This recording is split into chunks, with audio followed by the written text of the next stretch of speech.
Good morning, friends. I hope everyone is doing well. I request everyone to watch my videos in a sequence for better understanding. If you really like my teaching, please press the like button, share the videos with your friends, subscribe to my channel, and even press the bell button to get the regular updates. In this video, I want to discuss about Manchester encoding. Before discussing about the Manchester encoding, let me discuss what is encoding and what are the various encoding mechanisms are there. Okay, what is encoding? Encoding is the process of using various patterns of voltage or current levels to represent ones and zeros of the digital signals on the transmission line.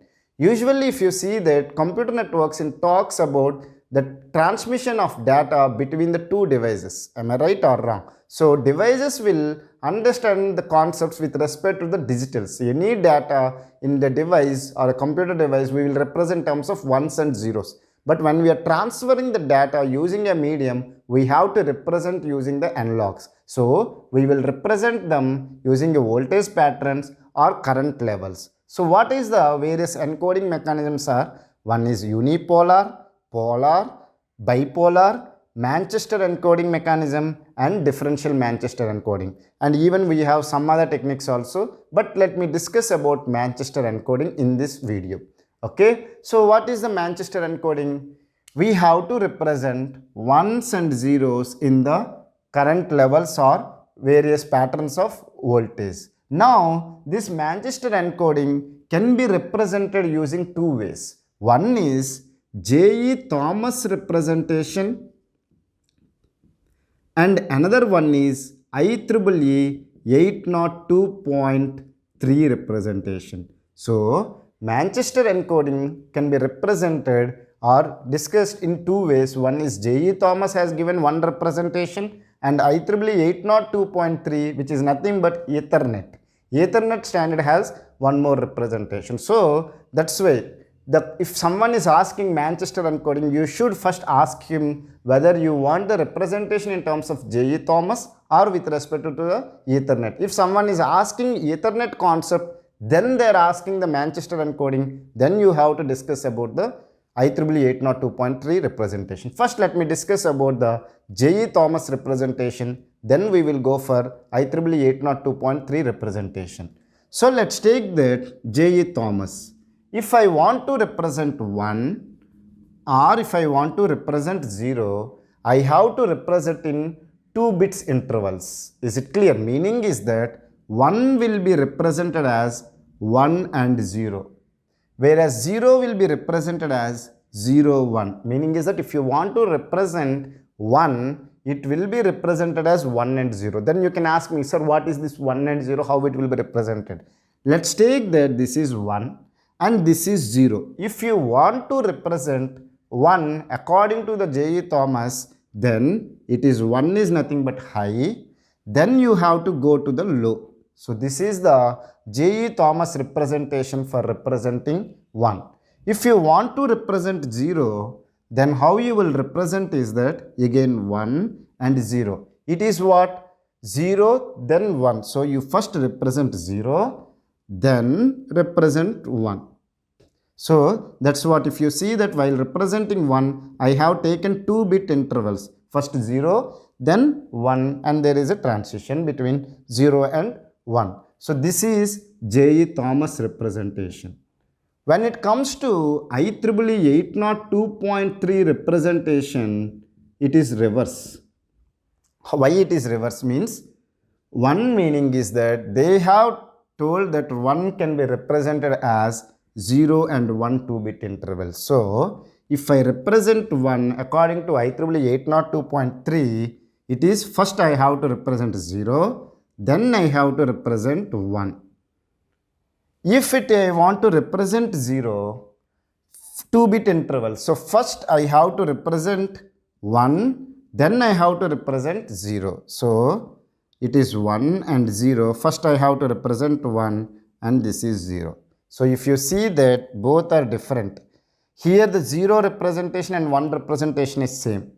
and here 1 and here 0 are same. So that's why before discussing about the IEEE 802 point representation in the Manchester encoding, so I have discussed both. Okay, some people will argue that J.E. Thomas is correct. Some people will argue that IEEE 802.3 representation is correct. We don't know which is correct, but both are correct only with respect to the authors. Okay, so if someone is asking Manchester encoding, you should ask whether I should represent with respect to J.E. Thomas or IEEE 802.3. Okay, if someone is asking with respect to Ethernet, you have to come to this one. So I hope you have understood how to represent 1 according to the J.E. Thomas and according to IEEE 802.3. Similarly, how to represent 0. Now, for better understanding, let me solve one question so that you will understand the concept in a better way.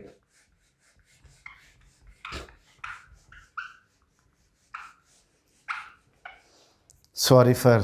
In the meantime, you can please press the like button, and even if you have any doubts, you can ask it. I will erase the board in the meantime. Okay. Now, let me discuss it. If I want to represent 1010 in the Manchester encoding, first let me discuss in terms of J.E. Thomas. Okay. Then we will discuss IEEE 802.3. What is the J.E. Thomas says? Let's take that even 1 and 0 is there. How can I represent? 1, 0, 1, 0 I have to represent. So according to J.E. Thomas, 1 is represented as 1, then 0. Is it clear? And 0 is represented as 0 and 1. And 1 is represented as 1 and 0. And 0 is represented as 0, then 1. So this is the Manchester encoding according to the J.E. Thomas. If I represent the same thing using IEEE 802.3, using IEEE 802.3, how it will be represented? So 1 and 0 is there. Okay. So how can I represent 1 according to IEEE 802.3? It should be 0, then 1. Okay. So like this we will represent. Okay. Now comes to the 0. 0 how I will represent? 1, 0. Is it clear? 2-bit intervals. Okay. Then 1 will be represented as 0 and 1. And 0 will be represented as 1 and 0. So this is about the representation of Manchester encoding according to the IEEE 802.3 and according to the J.E. Thomas. I hope you have understood the concept. I request you to take few more examples and practice it. If you are able to solve it, it is good. If you still have any problems, feel free to ask me in the comment section. I will try to clear your doubts in less than 24 hours. If you really like my teaching, please press the like button, share the videos with your friends and subscribe to my channel. Thank you for watching my video. Have a nice day.